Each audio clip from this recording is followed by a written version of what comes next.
Guys finally India જીતી ગયું મેચમાં. જે અહીંયા લક્ષ્મી પકોડી સેન્ટરમાં. હાય ગાઈસ, કેમ છો બધા? મજામાં જશો? મસ્ત મજાની સવાર થઈ ગઈ આપણી ને આજે રવિવાર તો આપણે નીકળી ગઈ સવારના નાહી ધોઈ તૈયાર થઈને મંદિરે જવા માટે. બસ જવાના ડીકેથલોન હમણાં મંદિરે જઈ રહ્યા આપણે મસ્ત મજાના. મસ્ત પહેલાં દર્શન કરી લઈ. ખબર નહીં ગાઈસ મારા આંખમાં થઈ ગયું હોય, આંખમાં લાલ થઈ ગઈ થોડીક એવું લાગેલું. તો બસ મસ્ત મજાના દર્શન થઈ ગયા. એરું મંદિર, એરું ક્રિકેટનું ગ્રાઉન્ડ. ખબર નહીં આજે કોઈ રમતું નથી ને કોઈ દર રવિવારને અહીંયા રમતા હોય કોઈ, પણ કોઈ આજ દેખાતું નથી. મસ્ત દર્શન થઈ ગયા ને હવે જઈ રહ્યા પાછા ઘરે. ને અહીંયા આંખમાં શું હતું ખબર નહીં, કંઈક આમ પાપડ હોય ને એ પડી ગયું અંદર આંખમાં એવું લાગેલું. અંદર મંદિર મારીસો હતો ને ત્યાં મેં જોયું, ચેક કર્યું તો એ અંદર આમ વાળ જતું રહ્યું અંદર આંખમાં નાનું એવું. એ અંદરથી આમ ખબર નહીં અંદર જતું રહ્યું એટલા માટે આંખ લાલ થઈ ગઈ. વધારે હું હાથેથી આમ ઘસ કરું ને એટલે રહેવાતું નથી. હવે ઘરે જઈને થોડી વાર આરામ કરશું એટલે થોડી વાર આંખ બંધ રાખું ને આમ તો પોતે શાંત થઈ જશે એવું લાગેલું. બાકી આ બહુ લાલ થઈ જશે ને આંખ લાલ થઈ જશે વધારે. તો ગાઈસ હમણાં આપણે ઘરે પહોંચ્યા હતા ને આપણું પ્લાન કેન્સલ થઈ ગયું ડીકેથલોન જવાનું. જમવાની તૈયારી અહીંયા જમવાનું તૈયાર થયેલું. હવે આપણે જમી લઈ. આજો જમવાની તૈયારી કરે આપણા વીરભાઈ. આપણે જમી લઈ પછી જશું જો ક્યાંક જવાનું થશે તો ઠીક છે. હમણાં એકવાર જમી તો લઈ. ઈ નહીં યાર ચડ્ડો.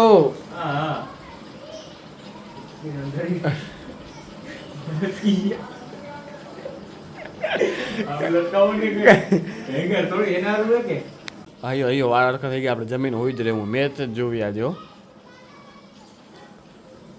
ક્યાં હાલશું આજે? સિંધુ ભવન હાલું ભગત રાતે હાલી મેચ જોવા. હે ગાઈસ આપણે હવે જઈ રહ્યા બાર રાતનું જમવા માટે. માસી આવ્યા નથી એટલે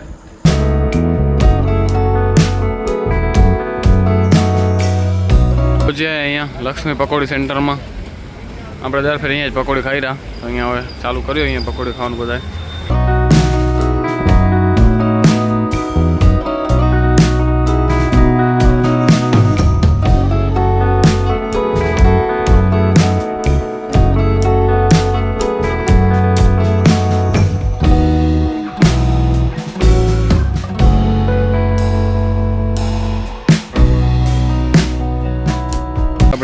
એક પ્લેટ તૈયાર થઈને આવી ગઈ જોરદાર ને બીજી પ્લેટ થાયરીમાં તૈયાર. કેવું મસ્ત મજાની જો ડિઝાઇન કરીને સજાવીને દીધી આપણે અને રાખી દે અહીંયા ને કરો ચાલુ ધીમે ધીમે ખાવાનું. ચલો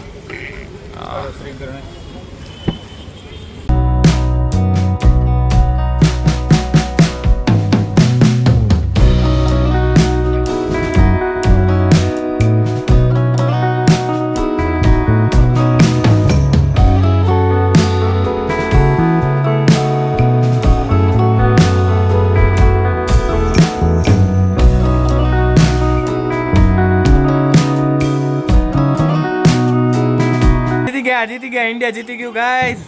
આજો બધા ફોટા વિડીયો સ્નેપ બધા ઉતારજો. અહીંયા ફટાકડા ફૂટેલા જોરદાર. અહીંયા અમદાવાદ બારે ફટાકડા ફૂટેલા. એ જો ઉર્યા જો એ ઉર્યા જો ક્યાં જોરદાર દેખારા. ગાઈસ ફાઇનલી ઇન્ડિયા જીતી ગયું મેચમાં. આપણે મેચ જોઈને હવે નીકળી ગયા એમ જ બારે આટો દેવા માટે. એમ જ આટો વોકિંગ કરવા નીકળ્યા એમ જ. જો અહીંયા રોડનું કામ ચાલુ હોય એના માટે કરીને આ રોડ આખો બંધ જ કરી દીધો હોય. નવો રોડ બનેલો એનારું કરીને. કારણ કે અહીંયા આપણે બાજુમાં જ અહીંયા ઓલિમ્પિકનું ગ્રાઉન્ડ બનેલું નવું એનારું કરીને બધી અહીંયા રોડ નવા થયેલા. અહીંયા રાતના જ કામ કરેલા. અહીંયા 12 વાગે આપણે લેવા જો એક જ દુકાન ખોલી હતી આપણે અહીંયા ડાયરેક્ટ આપણે આ સ્ટોરમાંથી ચોકલેટ ને ઠંડુ લીધું હોય પીવા માટે. તો બસ એટલું લઈને હવે જઈ રહ્યા બીજા ભાઈબંધને મળવા માટે. ને આ વ્લોગ થોડોક નાનો બન્યો હોય કારણ કે આપણા પ્લેન હતા ડીકેથલોન જવાનું સવારના, એ પણ ના થયું. પછી આપણે રાતના સિંધુ ભવન જવાનું હતું. આપણે ખબર હતી ઇન્ડિયા જીતવાનું હોય, મેચ હતી આજે તો એ જીતી જશે. ફટાકડા જોરદાર ફૂટે ત્યાં તો ત્યાં જવાનો વિચાર હતો પણ એ કેન્સલ થઈ ગયું કારણ કે પછી બધા ઘરે જ મસ્ત મજાનું લેપટોપમાં બધા મેચ જોતા હતા. એટલે જો કઈ આવી ગયો આપણો ભાઈબંધ. હા ભાઈબંધ કેમ મજામાં? અહીંયા ડસ્ટ કેટલી ઉડે રહી, આખું બ્લર બ્લર. ગાડી આખી ભરાઈ ગઈ. જો ડસ્ટથી આખી ગાડી ભરાઈ ગઈ એમને પડી હતી. બધું બ્લર થઈ ગયું. અહીંયા કામ ચાલુ હોય ને નવા રસ્તા બનાવવાનું બધું, એટલે આ બ્રિજ બનવાનું ને બધે ડસ્ટ થઈ ગઈ. બીજી ગાડી આવી આ ડસ્ટ વાળી થઈ ગઈ. જેટલી ગાડી અહીંયા પડી ને એમને બધી ડસ્ટ વાળી થઈ ગઈ. તો બસ ગાઈસ થોડુંક આ બેઠા અહીંયા ભાઈબંધ જોડે મજા કરી વાતો કરી ને હવે નીકળી ગયા ઘરે જવા માટે. ગાઈસ આપણે ઘરે પહોંચી ગયા ને બ્લોગને આપણે અહીંયા જ પૂરો કરશું. નાનો એવો બ્લોગ બન્યો હોય, જેટલું હતું એટલું આપણે બતાવ્યું. તો બ્લોગને અહીંયા જ પૂરો કરશું. જો બ્લોગ સારો લાગ્યો તો લાઈક શેર અને સબસ્ક્રાઈબ કરવાનું ભૂલતા નહીં. તો મળીએ નવા બ્લોગ સાથે. ત્યાં સુધી બાય બાય. ડિસ્ટર્બ ના થાય દિવસના એટલા માટે કરીને રાતના કામ ચાલુ હોય 1:30 વાગે રાતના.